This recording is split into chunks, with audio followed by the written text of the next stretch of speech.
श्री गणेशाय नमः। श्री जानकी वल्लभो विजयते। श्रीमद् वाल्मीकि रामायण अयोध्या कांड का 17वां सर्ग। श्री राम का राजपथ की शोभा देखते और सुहृदयों की बातें सुनते हुए पिता के भवन में प्रवेश करना। इस प्रकार श्रीमान रामचंद्र जी अपने सुहृदयों को आनंद प्रदान करते हुए रथ पर बैठे राजमार्ग के बीच से चले जा रहे थे। उन्होंने देखा सारा नगर ध्वजा और पताकाओं से सुशोभित हो रहा है। चारों ओर बहुमूल्य अगुरु नामक धूप की सुगंध आ रही है और सब और असंख्य मनुष्यों की भीड़ दिखाई देती है। वह राजमार्ग श्वेत बादलों के समान उज्जवल भव्य भवनों से सुशोभित और अगुरु की सुगंध से व्याप्त हो रहा था। अच्छी श्रेणी के चंदनों, अगुरु नामक धूपों, उत्तम गंध द्रव्यों, अलसी,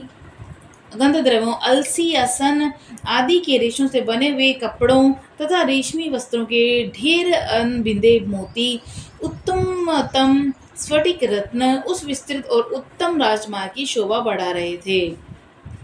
वह नाना प्रकार के पुष्पों, भांति भांति के भक्ष्य पदार्थों से भरा हुआ था। उसके चौराहों को दही, अक्षत, हविष्य, लावा, धूप, अगर, चंदन, नाना प्रकार के पुष्पहार और गंध द्रव्यों से सदा पूजा की जाती थी।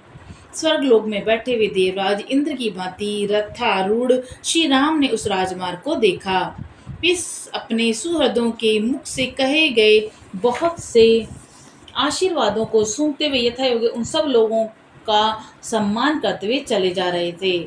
उनका हितैषी सुहृदय कहते थे, रघुनंदन, तुम्हारे पितामह और प्रपितामह, दादे और परदादे जिस पर चलते आए हैं, आज उसी मार्ग को ग्रहण कर युवराज पद पर अभिषिक्त हो आप हम सब लोगों का निरंतर पालन करें।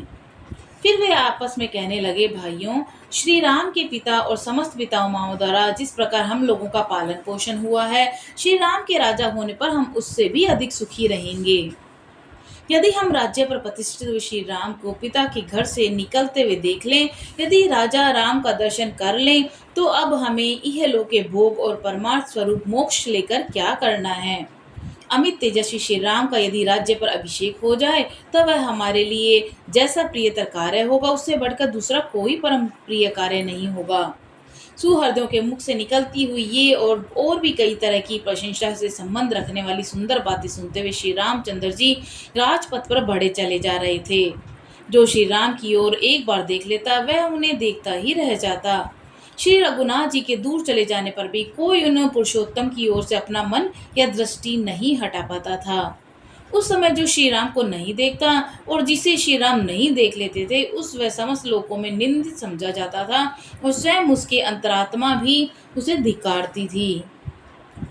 धर्मात्मा श्री राम चारों वर्णों के सभी मनुष्यों पर उनकी अवस्था के अनुरूप दया करते हैं, इसलिए वे सभी उनके भक्त थे। राजकुमार श्री राम चौराहों, देव मार्गों, चैत्य वृक्षों, देव मंदिरों को अपने दाहिने छोड़ते हुए आगे बढ़ रहे थे। राजा दशरथ का भवन मेघ समूह के समान शोभा पाने वाले सुंदर अनेक रूप रंगों वाले कैलाश शिखर के समान उज्ज्वल प्रासाद शिखरों अट्टालिकाओं से शोभित था। उसमें रत्नों की जाली से विभूषित और विमानकार क्रीड़ागृह भी बने हुए थे, जो अपनी श्वेत आभा से प्रकाशित होते थे। वे अपनी ऊंचाई से आकाश को भी लांघते हुए प्रतीत होते थे। ऐसे ग्रहों से युक्त वह श्रेष्ठ भवन इस भूतल पर इंद्र सदन के समान शोभा पाता था। उस राजभवन में पहुंचकर अपनी शोभा से प्रकाशित होने वाले राजकुमार श्री राम ने पिता के महल में प्रवेश किया। उन्होंने धनुर्धर वीरों द्वारा सुरक्षित महल की 3 ड्योढ़ियों को तो घोड़े जुते हुए रथ से ही पार किया और फिर दो ड्योढ़ियों में वे पुरुषोत्तम राम पैदल ही चले गए। इस प्रकार सारी ड्योढ़ियों को पार करके दशरथ नंदन श्री राम साथ आए वे सब लोगों को लौटाकर स्वयं अंतःपुर में गए। जब राजकुमार श्री राम पिता के पास जाने के लिए अंतःपुर में प्रविष्ट हुए, तब आनंद मग्न हुए सब लोग बाहर खड़े होकर उनके पुनः निकलने की प्रतीक्षा करने लगे। ठीक उसी तरह जैसे सरिताओं का स्वामी समुद्र चंद्रोदय की प्रतीक्षा करता रहता है। इस प्रकार श्री वाल्मीकि निर्मित आर्ष रामायण आदि काव्य के अयोध्या कांड में 17वां सर्ग पूरा हुआ।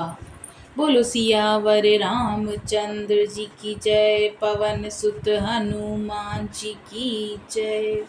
जय श्री राम।